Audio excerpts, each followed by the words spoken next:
checked in. I am finishing up another video, and this one is of a painting that I worked on for a very long time. It's called Revolving Singularity, and I've posted several images about it and the journey through it. I had some real challenges with this one, and it's kind of fun to walk you through them, show you the techniques I was experimenting with, some of the obstacles I ran into, and some of the things I did to try to untangle myself from these scenarios. It runs moderately long, maybe about 15 minutes, and at the end of it I'll come back and talk a little bit about the finished piece and how you might add it to your collection, or a print of it or something like that. But in the meantime, it's a little treatment on one of the galactic series of my paintings. I have a little bit in the very beginning of this video talking about what is a singularity and what inspired my whole idea about this red and blue piece. I did it on 4 panels.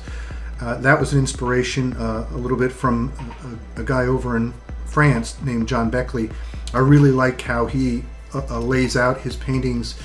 His is a different style from mine, but I hadn't really thought of how he actually lays out his foundation canvases, and so that was something that I'd like to give him credit for as an inspiration for some of the work that I do. Enjoy this short video, and I will talk to you at the end of it.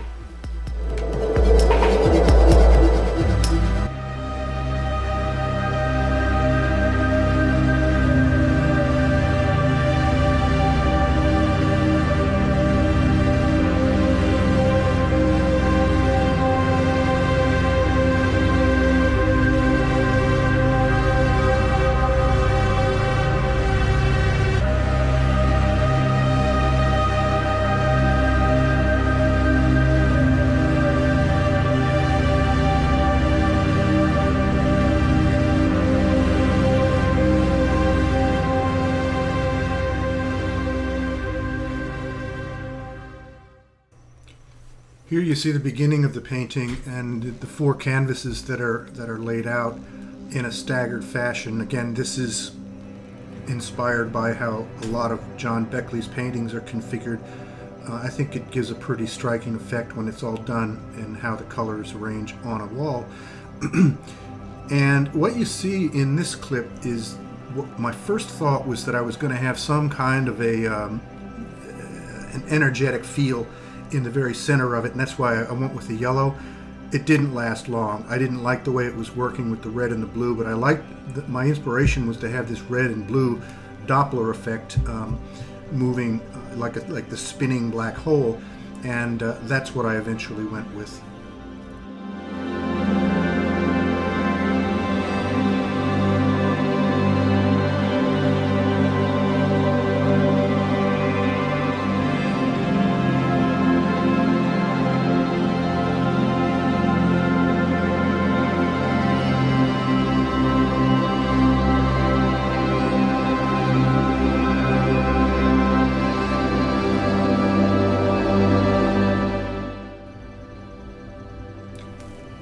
And what you see at this point is the time during the creation of this painting where I began to think to myself that laying down that masking tape might have been a mistake, and it was. It turned out that the pattern and the blending of the reds and the blues and the metallics were working just fine without having those stripes on the painting. And as we go on, you'll see the obstacles that they put up for me, and I had to go through several steps to correct it.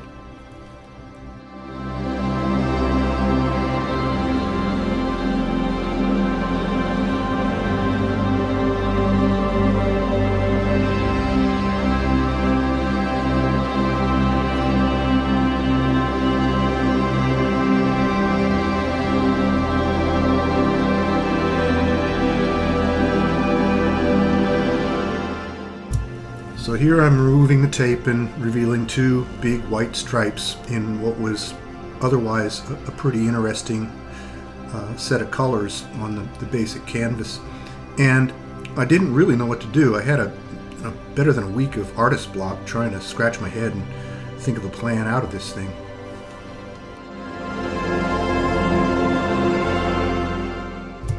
the first plan I came up with, and that you see me masking off the stripes here, was to just paint them black, those areas.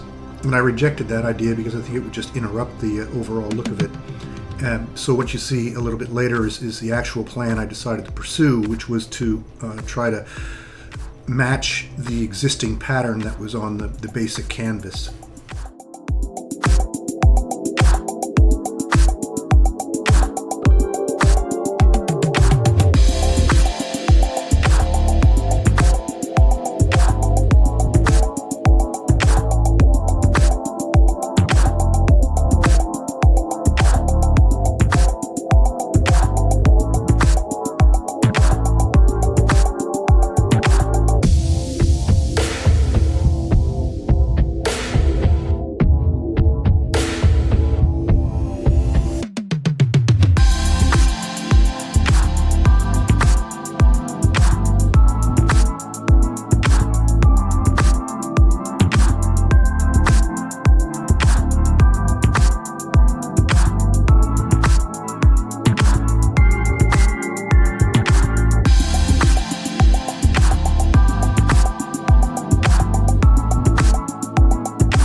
As you can see, when I tipped the canvas up, that no matter how much I painted and painted and painted, the image of where the masking tape was originally laid down wouldn't go away. So I had to come up with yet another plan.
I wanted to increase the body of the paint to try to speed up the process of filling in these two big ruts on the canvas, and tried some gel medium, and just wasn't effective enough. And then finally was in the local art supply store, and they had some modeling paste on a deep discount, which led me out of the woods on this one.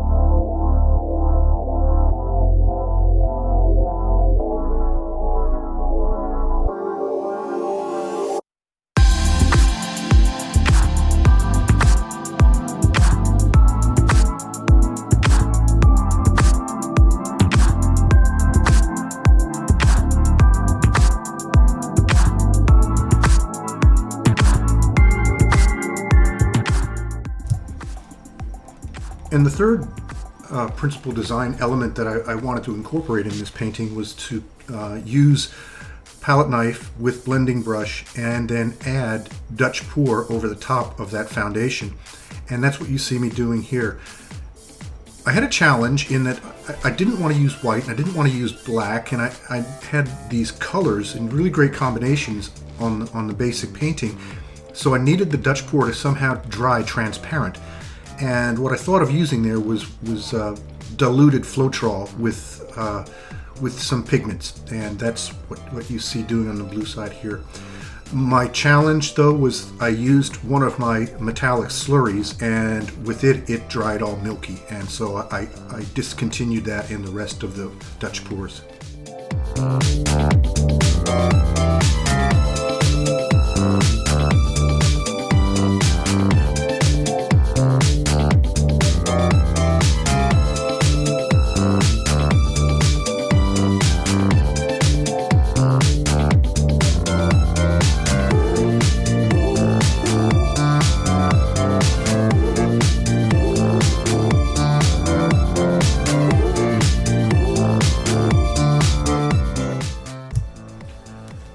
layers 15 and 16 were both Dutch pour layers with multiple pours on both the red and the blue side, and it started to get more and more manageable as I went on. I gotta say, the red side sort of got a better result, and I think that's because I had more variety of metallic colors to go to. On the blue side, I really only had silver to add with it. Once my metallic slurry dried all milky on that side, I didn't really have any other metallic options, so I'll have to look around. I did find an Arteza color that comes out pretty good, and I'll turn it into pouring paint and see how that behaves.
The final 5 layers involved a variety of techniques, none of which were Dutch pours. They were finished.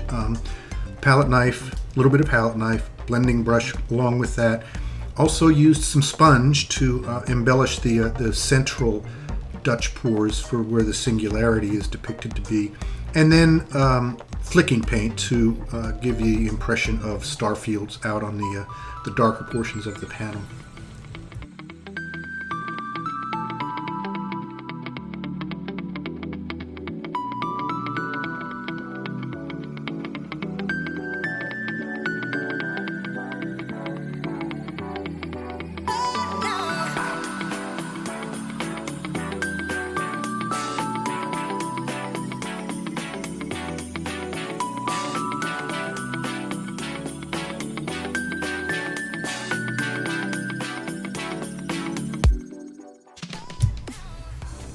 Here are the final products, going from the red left side to the blue right hand side. The outer panels are 12 by 16 inches in landscape format, and the center 2 panels are 10 by 20 inches in portrait format. I also show a mock-up of a 3x reproduction fine art print in a gallery setting.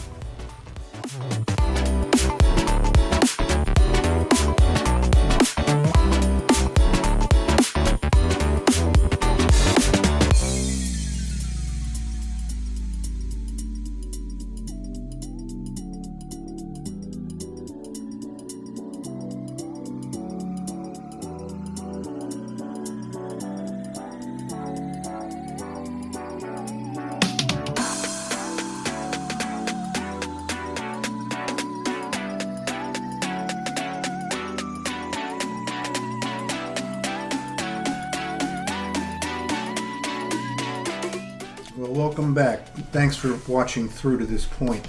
I appreciate it. I really do. That was quite the adventure. I mean, can somebody spell trial and error? I had my number of challenges in there. I learned quite a lot. I had thought about modeling paste for quite some time and never really found a practical use for it, and was so busy creating art that I don't have as much time as I'd like to for experiments of that nature. But it worked out fine.